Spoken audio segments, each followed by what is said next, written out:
Duperos y Duperas, today on Dupe by the River, we have finally concluded the World Cup, and congratulations to Argentina. We're going to talk about it and our thoughts over that.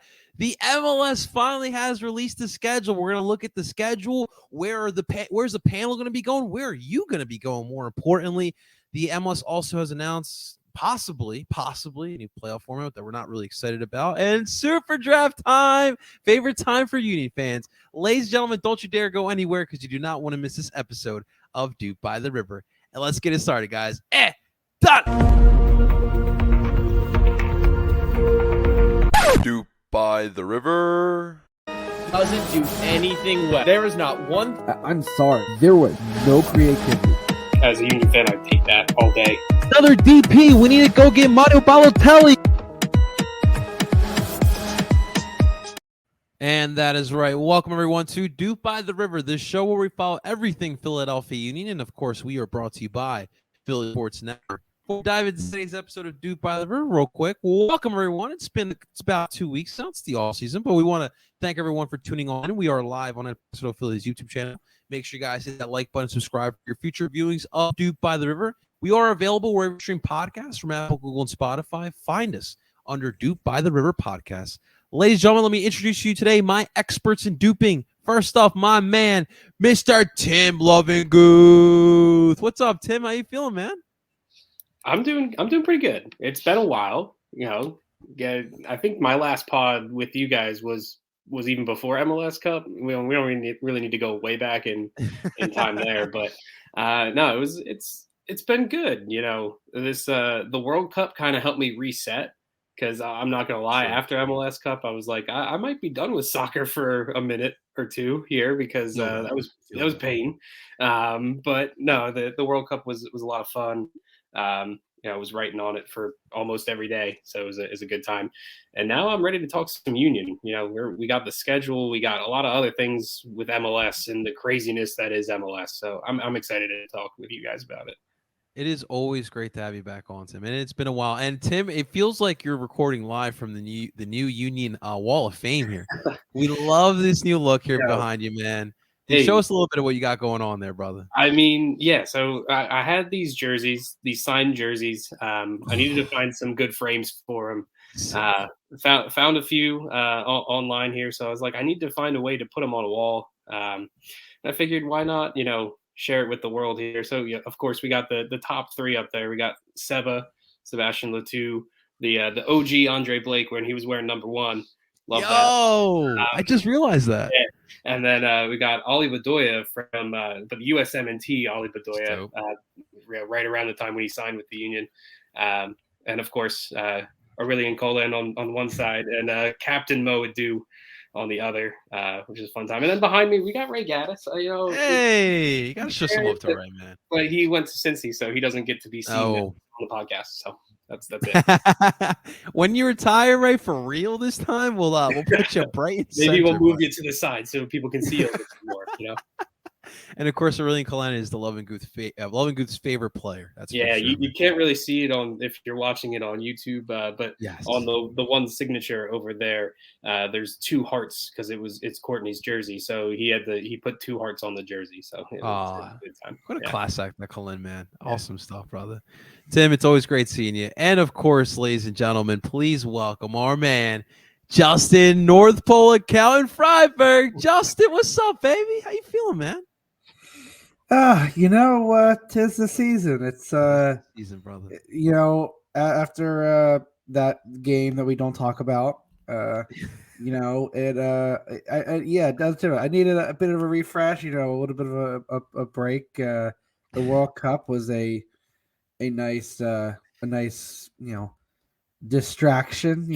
Having 4 games a day at some points was awesome. Having, USA England on Black Friday was wonderful. Yeah, man. And now World Cup's over. The whole GOAT debate is over. We can close that up and pack that one away. We got the Premier League and most of these come back next week. So it's when one soccer door closes, another one kicks its way through. It's a sport that truly never ends, Justin. It really Keeps never on giving. Yeah, 'tis the season. Always. It's funny you both mentioned the MLS Cup final because I literally before this, me and my girlfriend went out to dinner, and she brings up the World Cup final and how it ended in a penalty kick. She's like, it was like the MLS Cup final, right, babe? And I'm like, you really got to bring this up right now. I'm enjoying my food. I'm just kidding. 1,000-yard stare, PTSD. I remember that day. It's all in fun. It is all in fun. But well, first off, Definitely Conte, welcome on in, brother. Appreciate you coming in here. Got a Halan jersey for Hanukkah. Dude, that is sick, man. That is sick, dude. That's a great get right there, man.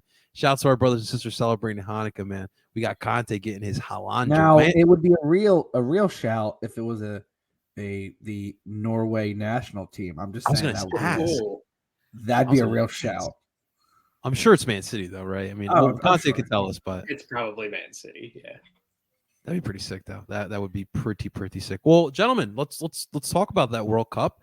You know, I do want to start off by saying something. Like, I'll be honest, you guys know I love the sport. Like, the sport is obviously amazing.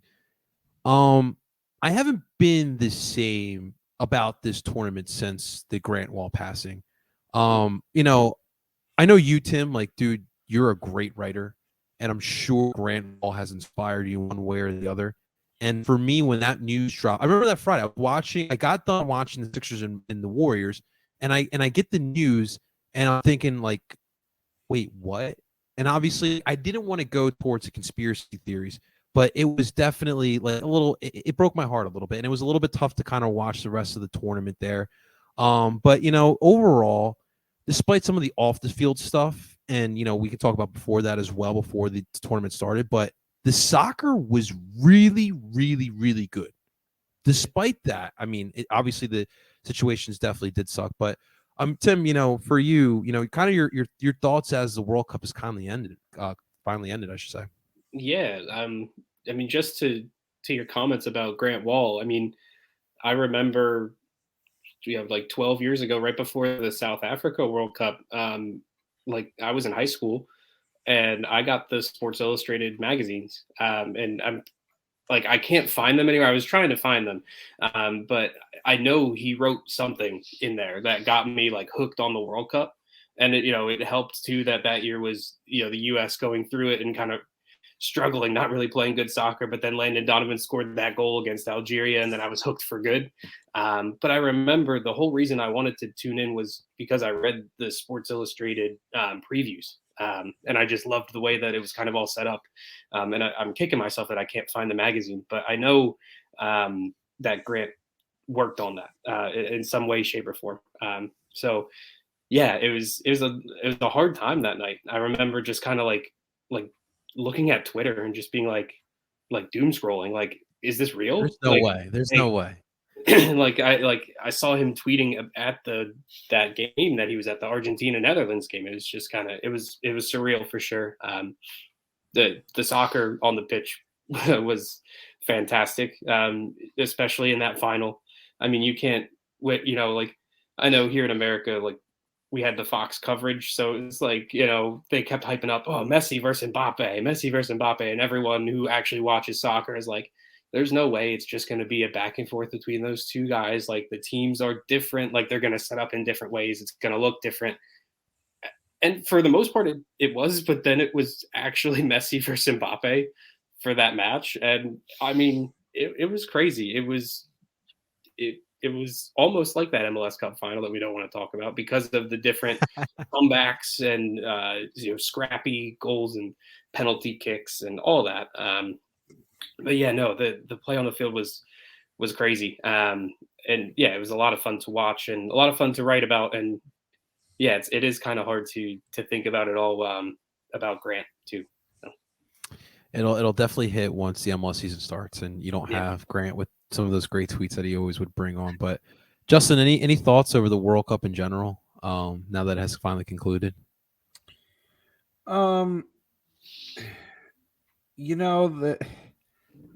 I've tried to separate the on the field and the off the field stuff.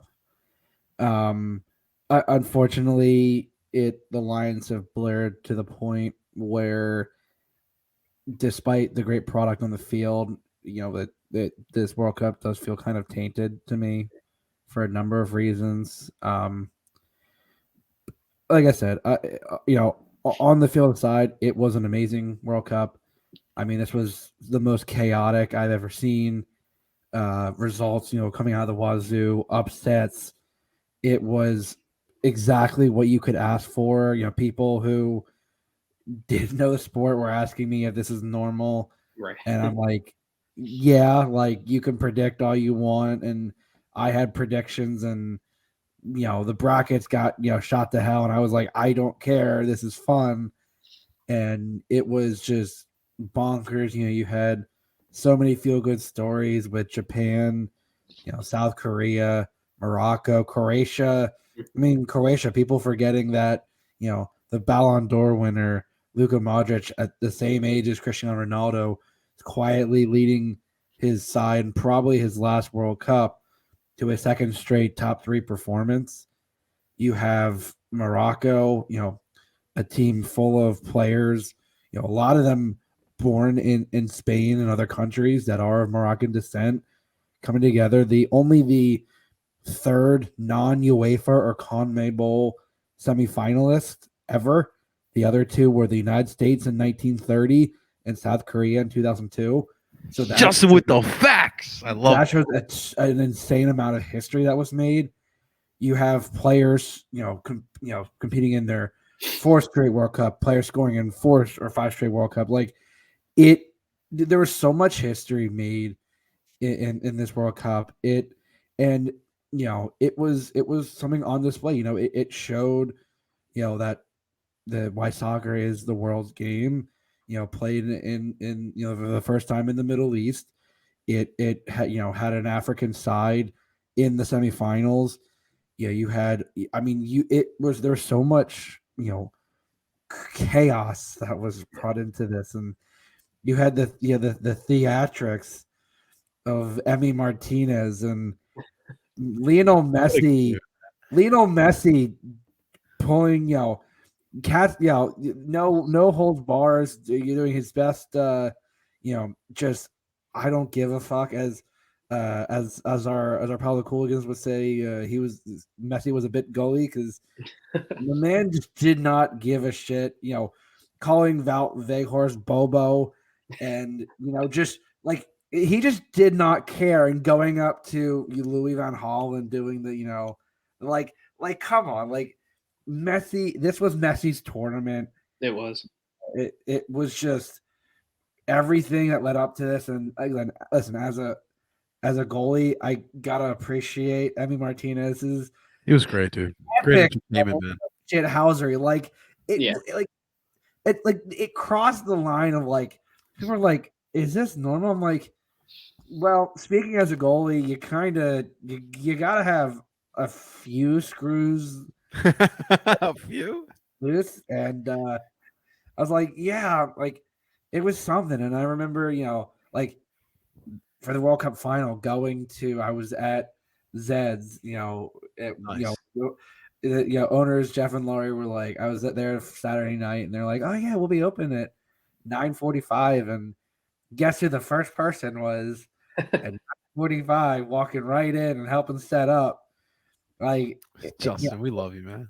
And being there through the first half of the Eagles game, and like just getting lost in track of time with soccer, like it's so much stuff that like this World Cup kind of, I think, on the heels of one of the best MLS Cup finals in recent memory.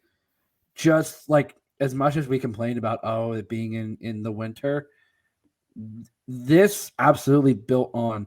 And the the Premier League's coming back.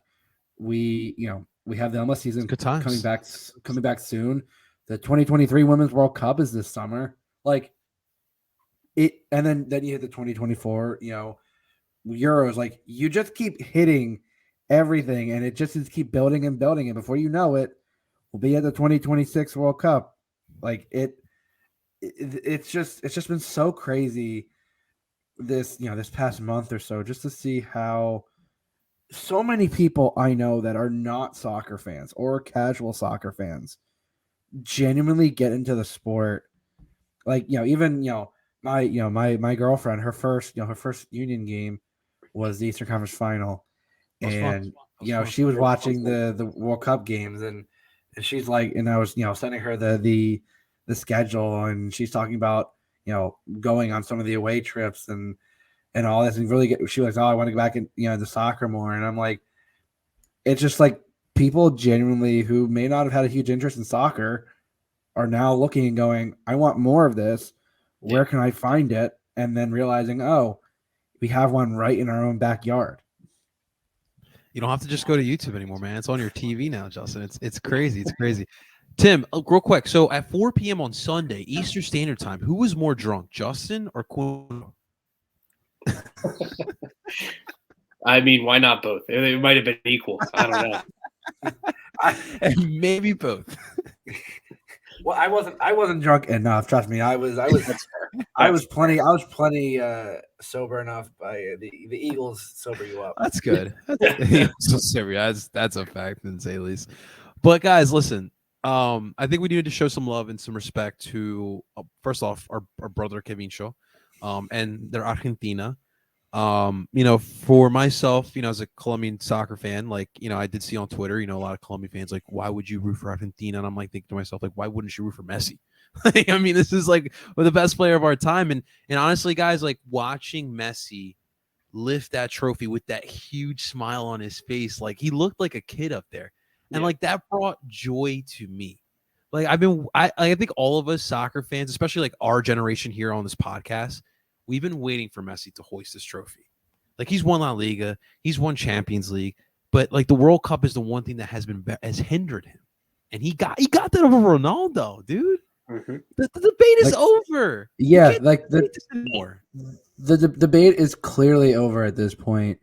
Like they have each won basically everything in the leagues they've played in that you can win, and now it's listen, it's at the end of the day, Messi's got the World Cup, and Ronaldo's crying at the Real Madrid training facility. Where's he going to play? Or when on this in 2023, where's he going to play? I don't know. FIFA. I mean, if Messi's not coming to Miami now, I'm sure Ronaldo's going to try. If he heard that was the move, Yeah, I but mean, now that he's side, why would you take a chance on Ronaldo? I mean, I would not. Now that he's allowed in the country. Oh, is he really not allowed because of the charges?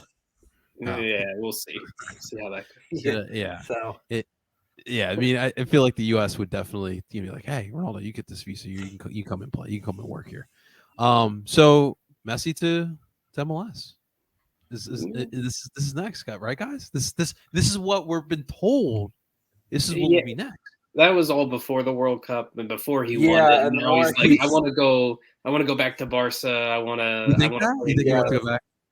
That's kind of what I've been hearing is staying in Europe. It's everything I've heard since the World Cup. Now, if he actually does choose MLS, though, he has to do it before June 24th because June 24th is when Miami comes to Chester, and that's when a bunch of Union fans sell their tickets for like 10 times the face value. We're gonna give Messi the Higuain treatment of but players. You know what, Tim? It's gonna be so annoying because obviously the River's End will be all blue and golded up, but then you'll see like on your left a bunch of Barcelona jerseys, on your right a bunch of Argentina jerseys. It's gonna be the same thing when Ibra came to town. Yeah. I wasn't there for that, but I remember when Galaxy came, I think like in 2017, 2018, Gio Dos Santos came in. Guys, that was like my first experience where like there were so many Mexican fans. Well, you remember when Nectar Herrera came to town?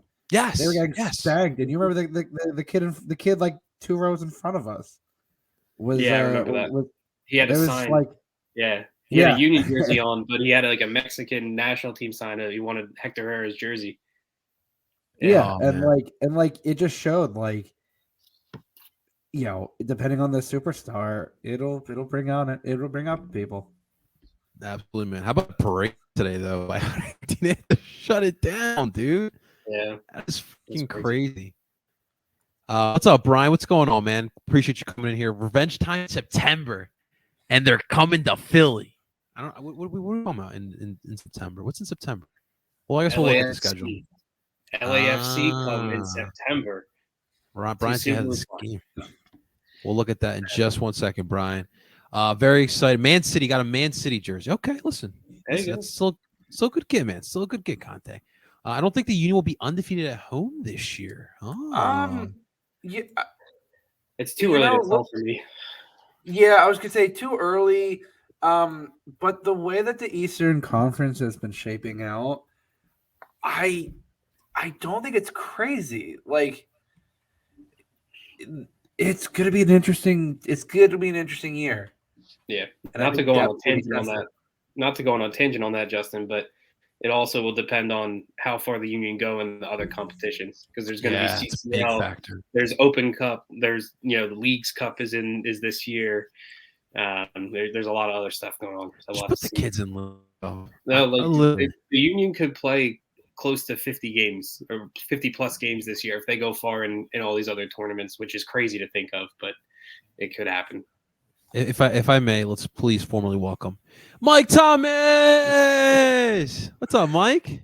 No Cascadia, no Minnesota, no Austin. Dude, I'm bummed out too. Yeah, like I was looking for Utah. I RSL. I didn't think it would happen, but I was looking. And that would be a fun trip. I would go with you.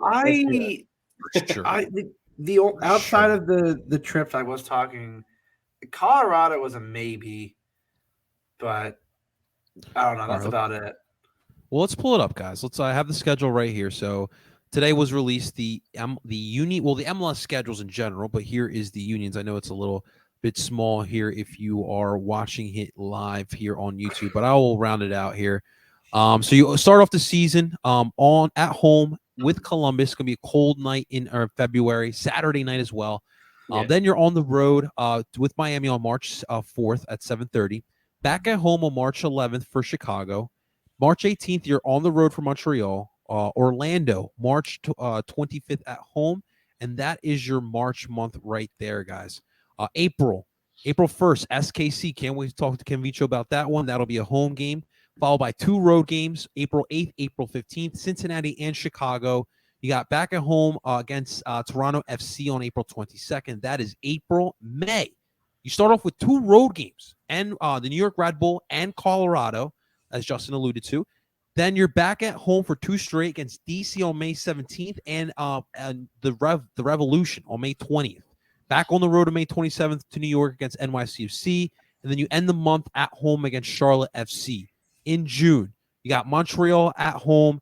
Then you're on the road for 2 straight. San Jose, we'll see where that game will be played on June 10th. And then in Orlando for June 21st. You got a game at home on June 24th against Miami. Then a tough stretch here for July to start off. July 2nd, Atlanta. July 8th, the Galaxy. July 12th, Nashville, all the way.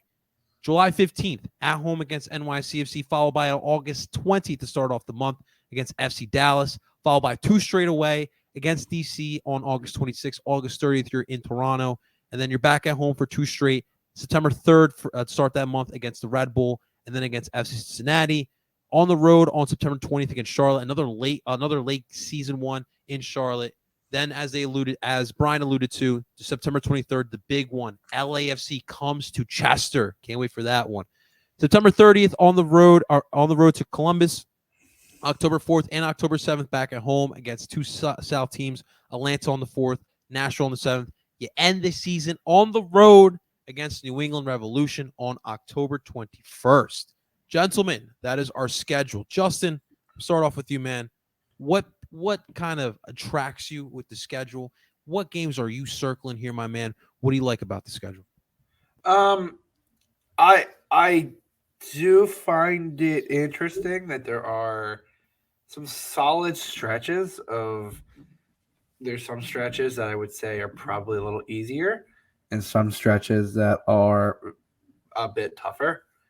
I say to start the season, I think you have. I mean, we don't know what the status of Miami will be. Obviously, they're still rebuilding off of a solid season.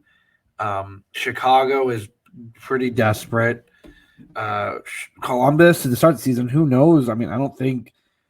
Who knows if Wilfred Nancy's going to have enough time to really get things together. But that game, March 18th against Montreal, Montreal has been ripped to shreds with their roster. Like everyone, MLSsoccer.com basically said they need everything. Like you've lost so many of your key pieces. They may be one of the teams that falls hard this season. So I'll be interested to see how they start the season. And then the big stretch, as you alluded to, in the summer with Atlanta, LA, and Nashville, and NYCFC in a 4-game stretch, 3 of those on the road. That's going to be a big test in the summer. And that is right before the month break for the Leagues Cup. Yeah. So that's going to be by this point, who knows? Who knows how long the Union have made the run in CCL or US Open Cup. Like, that's why I said depth's going to be tested. Outside of that, I don't think there's too many super, super tough stretches. I think it's kind of pretty balanced in the season.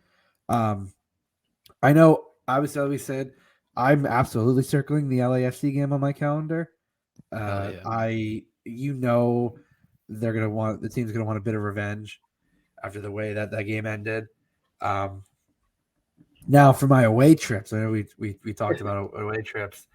Right now, the 4 I absolutely have circled are 4. Well, 2 of them are bus/drive trips. You have the Red Bull on May 6th, which, of course, I love that it's a Saturday, so we can go visit our buddy Matt. Hey now. The next game would probably be the Atlanta game, July 2nd. Yeah, right around the holiday. It's a nice little trip. DC on August 26th. I haven't actually been to Audi Field, so I'll be interested to try that out. And going to Columbus in September. I have a few friends out there. I've been promising for a few years now that I'd come back out, and it's where the stadium is nice. It's right near the Arena District. There's a lot of nice bars and restaurants in that area. It's a nice spot to be over by. Those are my 4 definite. Now, I've been debating a few toss-ups, some other ones, but as of right now, those are the 4 that I have circled on my list. Okay. We got to play at Citi Field for the first time this year, from according to Mike Thomas here. A little trip to Queens. Should be very, very interesting to say the least.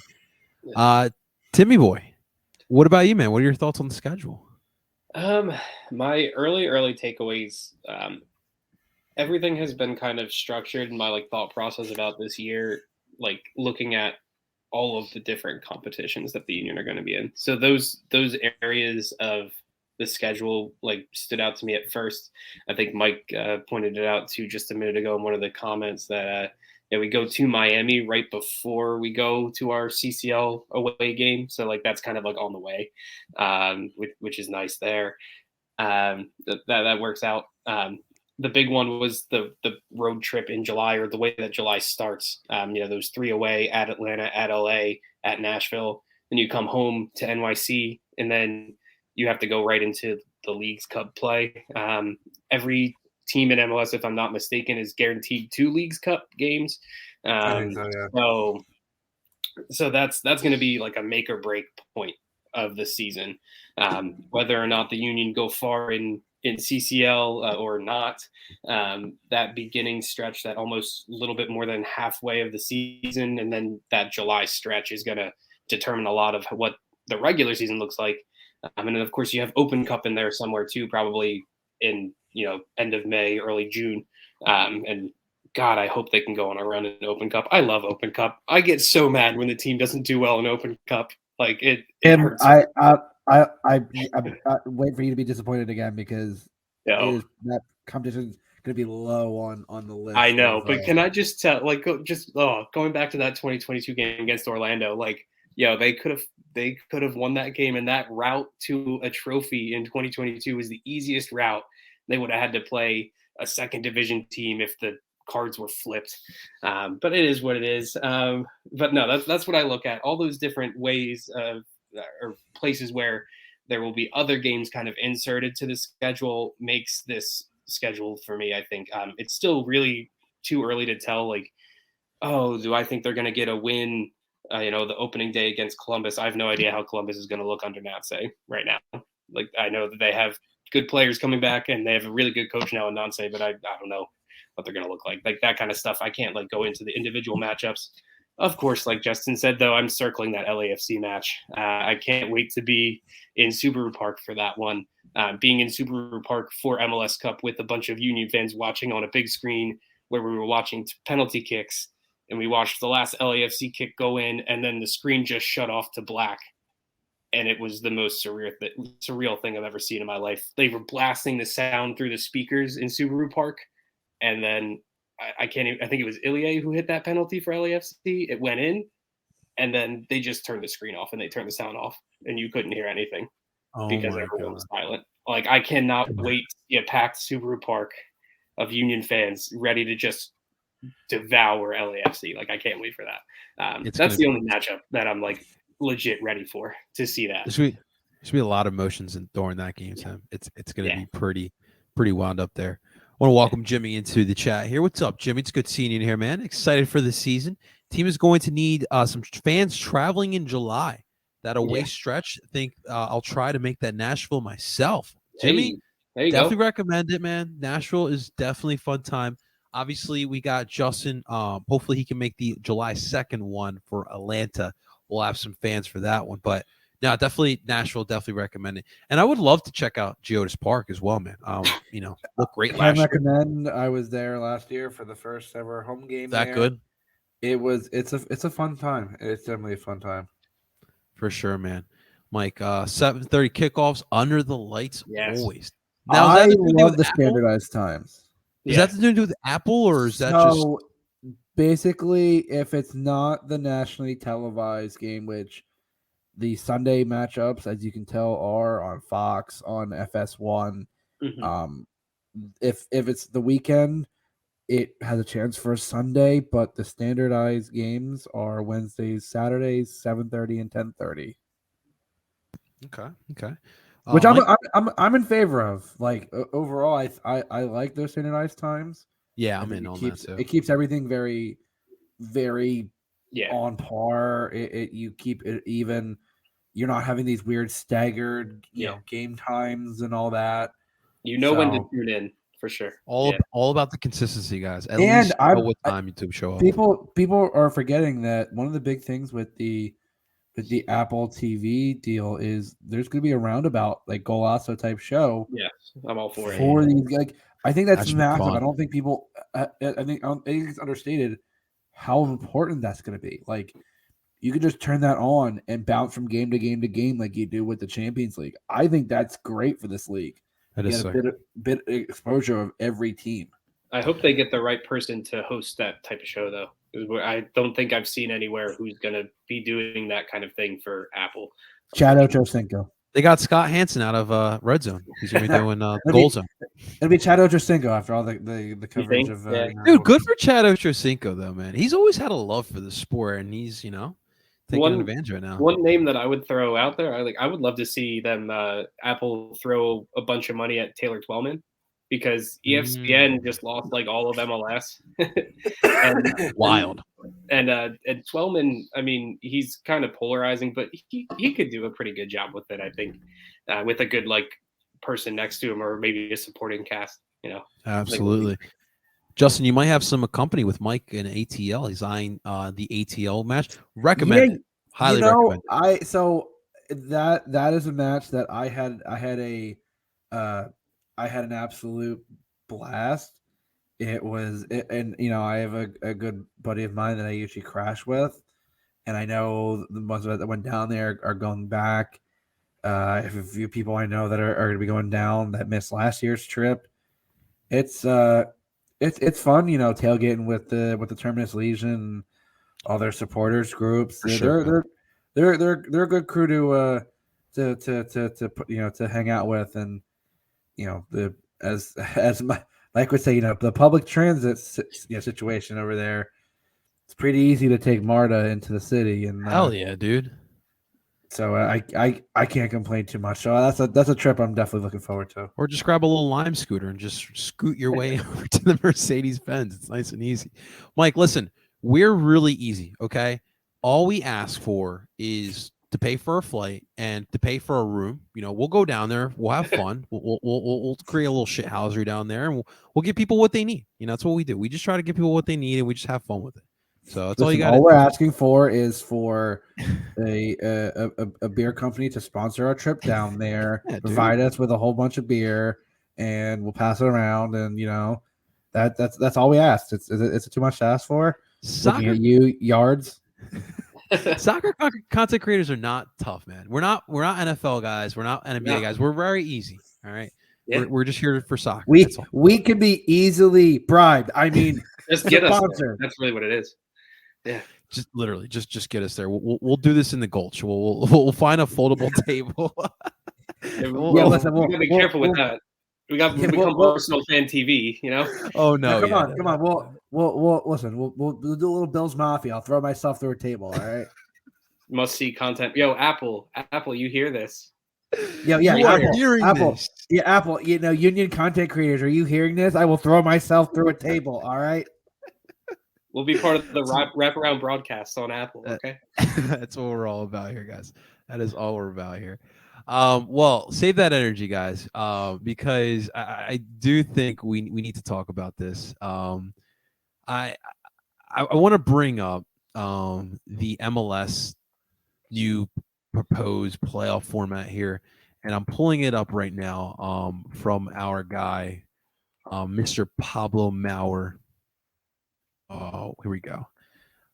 So obviously we've heard the rumblings as of late about a potential change up in our playoff format.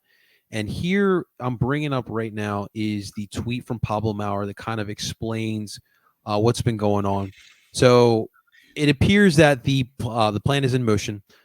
He's been told that for a total overhaul of the MLS postseason featuring a World Cup style competition, top 8 teams in each conference advance into a group stage, with the top 8 group stage finishers advancing into a single elimination bracket. So you get a little World Cup, you get extended playoffs, so a little bit more soccer, but we don't really have full details either. We just know that there is a plan to kind of change the format. Tim, for yourself, have you heard anything else? Do you have any thoughts on another playoff format, brother? Because this is honestly a little crazy. I haven't heard anything other than what Pablo has put out here about this. And I remember his initial tweet that he quote tweeted there, the one in October about them possibly doing this, and I was like, no, just like everyone else was. I mean, if you look back at that, everyone was like, no, please don't. And then that was it. And then we were like, all right, maybe they'll listen. And then that was like, oh, MLS is probably going to move forward with this World Cup style playoff thing with a group stage. And I'm just still really confused by it. I get that, it would create more games and more money, which is what MLS really cares about. I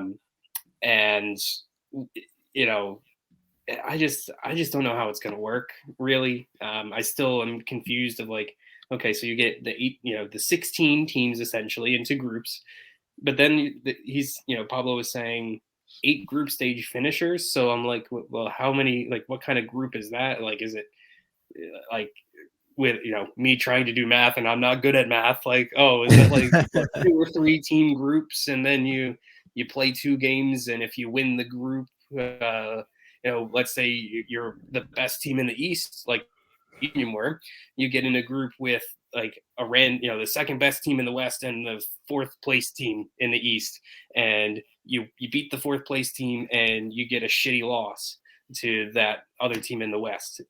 And then if they do a little bit better than you in another game where they shithouse a draw, then they're on to an actual playoffs, which is single elimination, and you're out, and that's your whole season. I think that's going to actually hurt the better teams a whole lot more. And I know Justin has thoughts on this of it means the regular season is nothing. So I'm not going to talk on that too much because I know he's probably just going to go on a whole rant about that. But that's what it feels like. It makes it feel like the regular season won't be worth much at all. Give us your thoughts, Justin.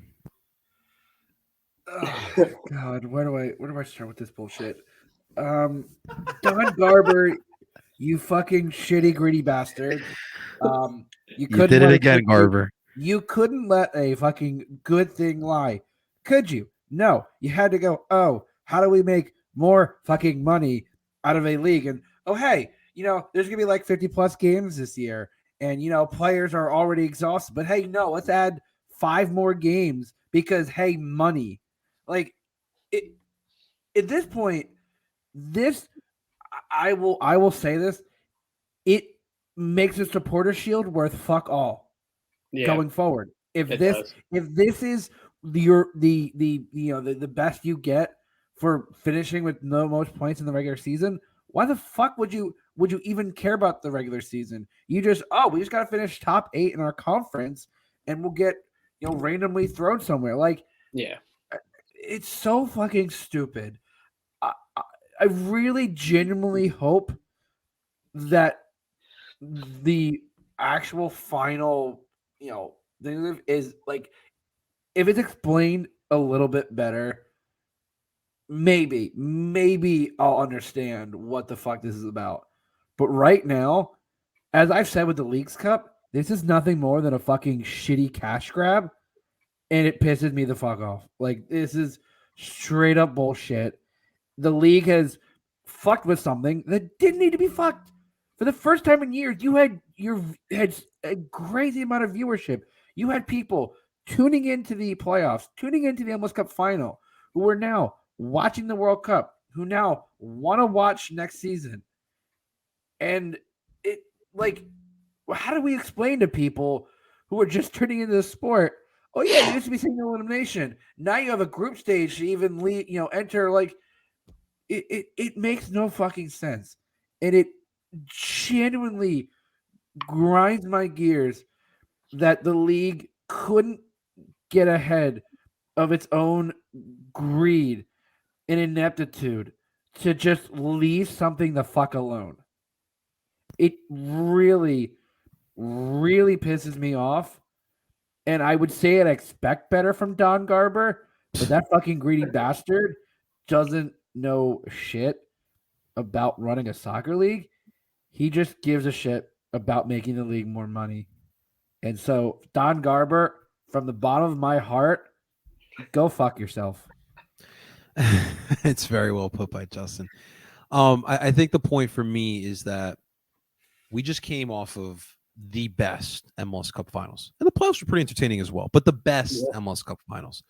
And yeah, you may get like another solid MLS Cup final in the future with this format, but it like feels like Squid Games. The difference is like I want to watch Squid Games. I don't want to watch this type of iteration of playoffs. What we had was fine. And the other issue that we're not mentioning as well, gentlemen, is that this is now what, the 4th, 5th, 6th iteration of the playoffs. I understand with expansion, you're going to have, expanded playoffs. Like the more you're putting teams in this league, you're going to expand it. That I can understand. But now you're tinkering with the format again. We had the Champions League style with the 2 aggregates. Everything, like literally anything you could think of, we have done as far as the MLS Cup playoffs. What we've had over the past 2 seasons, 3 seasons, whatever it was perfect. It not only sufficed American sports fans, but it also sufficed soccer fans because you got good soccer. Okay. And now we're changing this because what you guys are saying, because of money. And I get it. We have to make money in order to get this league to where we need it to be. They need to make the money. And I get that. But this to me financially, what, you make a couple extra dollars because you get a little extra soccer, but what happens to the quality? People are going to turn away from it. You're not the Premier League. The Premier League can get away with some shit like this. Not you. And I just think that they are just thinking way too far off, and they're just not simplifying things. The cliche, why fix something that's not broken? That's really what is going on here. Ryan, Don DeMarco. It's just honestly, it's just truly terrible, man. Like, really terrible. Like, I think, like, to your point there, it's like saying, okay, so the 7th place team last year in the East was Orlando, and the 7th place team last year in the West was RSL. And let's say that they randomly somehow got put in the same freaking group, and then we had to see the 2 last best playoff teams play against each other in a playoff. Who's going to tune in on a random Sunday because they're gonna, or Saturday, Sunday, because they never go against college football, so it'll be on a Sunday afternoon at like 1 o'clock. Like you might get people to tune in for a single elimination, but a group stage game against those types of teams that just barely made the threshold, you're not going to care, because the teams might not even care either, because if it's a group stage, a draw could be very freaking valuable to a lot of teams. So you could see teams literally just say, all right, we're going to sit back like you see in playoffs anyways, because they don't want to get got. And you could just see teams parking the bus for more than one game. It's Draw you right to the group stage, man. For real, though. And then you have to determine who gets the home games in group stage games, which doesn't make any sense because it's never supposed to be that way, which is why it's like that. It's just all backwards. Nothing is official, but I mean, listen, Pablo's a pretty credible source. We would agree, gentlemen. Yeah. And I mean, it does seem like it's kind of leaning towards that this is what's going to be the playoff format. And I don't care for it. You guys don't care for it. I'm sure most people listening don't care for it either. And it's weird because I do feel like for the most part, the MLS, when things aren't agreed upon unanimously, that they steer away from it. But this case, the Green's just speaking too loud right now for them. So it looks like this is what we're probably going to be heading towards, gentlemen. So I mean, we'll see. It might be good, but you also more get soccer. You also get the chance of seeing 2 teams that are trying to shithouse a draw against each other just to make it out of a group stage when they finished 8th place in either conference. Like, come on now. Like, they don't Cincinnati do a playoff game anyways. If you finish 8th, you shouldn't be in the playoffs. Like that right. This is a whole nother conversation. But Tim, if that's the case, Cincinnati 2020 would have won the MLS Cup. Yeah. Don't even. Oh man. All those draws that you would get. It's crazy. Gentlemen, tomorrow, I know you're so psyched. You're ready for 7 o'clock or 5 o'clock in the afternoon for MLS Super Draft. You ready for the #1 overall pick, guys? I really don't even know who's the top prospect. I don't know any prospects.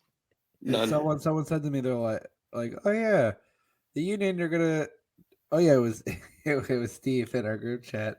It was like, oh yeah, they're gonna draft someone this year. I'm like, Steve, what in the several years of Ernst Tanner makes you think that they're gonna give 2 shits about the draft when they have so many prospects coming through?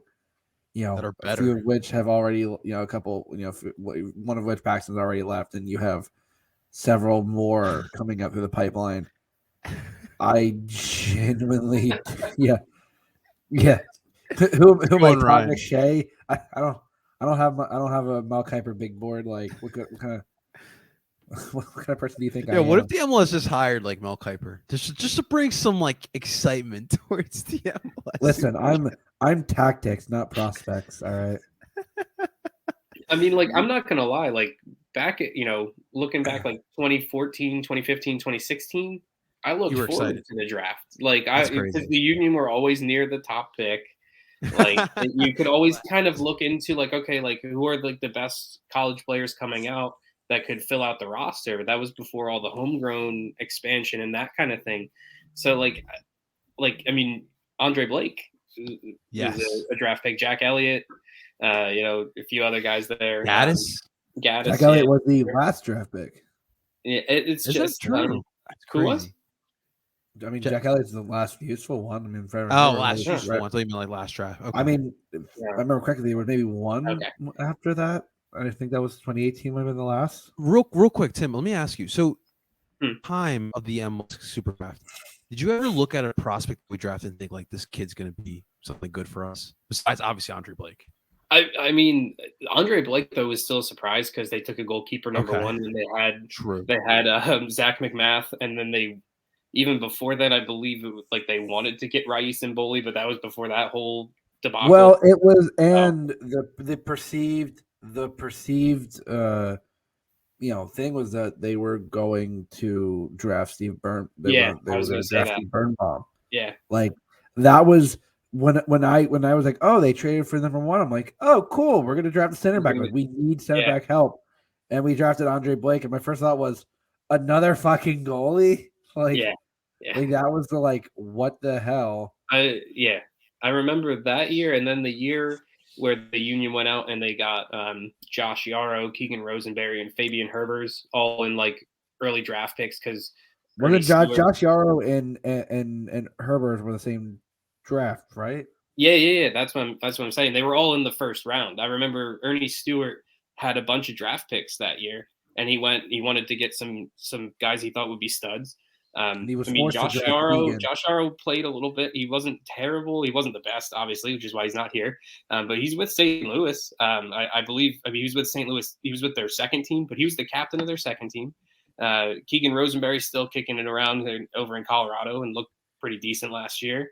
Which I would love that Herbers has been pretty good for Chicago. So I mean, that was a good year. I can't remember which year that was. It was either 2016 or 2017, something like that. But that was the last year where I can remember looking at different prospects and being like, oh, I wish they would have gotten someone instead of Josh Yarrow. Or at the time I thought, someone instead of Keegan Rosenberry, even though Rosenberry went on to be pretty good for the Union.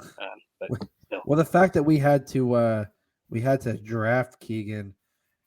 Oh yeah, instead of a homegrown, I forgot about that. That's so Peter Vernice, that fuckhead, screwing over Delran guys, screwing over the Union for bullshit. The claim against the homegrown rights. I mean, for context, that was the same year that Jack Harrison was the number 1 overall pick. I remember this because he went to Chicago, but then New York City was like, no, he's a homegrown, and it was like, what are you talking about? He's from England, but somehow New York City got him. It doesn't really matter, and now he's from Man City, or he's England, Brooklyn, man. Yeah, now he made his jump back to the Premier League and all that. But, yeah, he's from Manchester, the Bronx, right? Pretty much, man. Pretty much. All right, so guys, what do you think is next year in the offseason? You think kit release, player sign? What do you think? We need some players. That would be nice. We need some depth. I mean, you still need a center back. You still need an attacker. You need a striker. I'm sorry. You need a third string striker. I don't know if Riasco is going to be the guy from Union too. And I think Quinn is going to get time in the midfield. I can't understand where the team wants to play Quinn Sullivan. It just doesn't make sense to me. I mean, he's a winger. He could be the fourth. He could be if that third striker. Yeah. If they want to rotate. There is one player off the list, someone I would have loved a few years back, Tesho. Oh, yeah, he just retired, right? Yeah, Tesho has hung up the boots. Dude, how old was he? Or is he, I should say? He's in his mid-30s. He's a well-earned career with FC Dallas and Orlando. Class act on and off the field. Shame, I would have actually really loved to see him in Union colors, but yeah. I will still say the player in this pool, as far as I can tell, that hasn't signed a deal, Ola Kamara, fits the Union system exactly. It's your boy. We've said this before. I've said this before because he fits the system exactly, and he's a free agent, which means Ernst can work his magic and whatever salary he wants. But I think you can get. Go overseas and get a early 20s, early mid-20s center back like you did with a Glesnes. Yeah. Have that as a third string and have a Stewart type center back that can fill in when you need them. Justin's got the PowerPoint ready for Ernst Tanner to pitch Ole Kamara. Listen, here's the top 5 center backs from each of the Scandinavian countries. Yeah. Show why we need more Scandinavians in our defense. We need Scandinavians and a bunch of Americans who aren't doing well at their current clubs or something like that. Which It'll be interesting to see though, because we're all still assuming that Kai Wagner is not coming back, but we haven't heard that. So it's like, what is actually going on? Dude. Like, what's actually going on with that? Like, and there's that young kid. American that Yeah. they keep talking about. Yeah, there's Christian Cassis. something like that. Yeah, he's playing over in Belgium, I think. He's another one of those. I can play left back and the 6 and the 8, which is just what the Union look for in all their players. So another Leon Flock? Is that basically, yeah. Matt Real. Like, we're just gonna stockpile Leon Flocks until we're the starting Leons. I'd be fine with that. As still long got as they some can time. score. Yeah. The Philadelphia Flocks. It should be fun. Gentlemen, that's going to do it for another episode of Dupe by the River. Guys, thank you so much for tuning on into this episode. Gentlemen, hopefully we'll be back next week to close down the year. Another year of another year of Union Soccer, Dupe by the River. So it should be a fun one next week. So we'll see what happens. Ladies and gentlemen, thank you so much for tuning on into this episode of Dupe by the River. Make sure you guys hit that like button, subscribe for more, especially for all of your live viewings of Dupe by the River here on El Parcero Phillies YouTube channel. Make sure you guys subscribe to us wherever you stream podcasts. We're available on Apple, Google, and Spotify under Dupe by the River Podcast. Ladies and gentlemen, that is Tim Lovinguth. That is Justin North Pole Accountant Friedberg. I go by the name of El Parcero Philly, and we're telling you guys to Dupe on. Talk to you guys soon.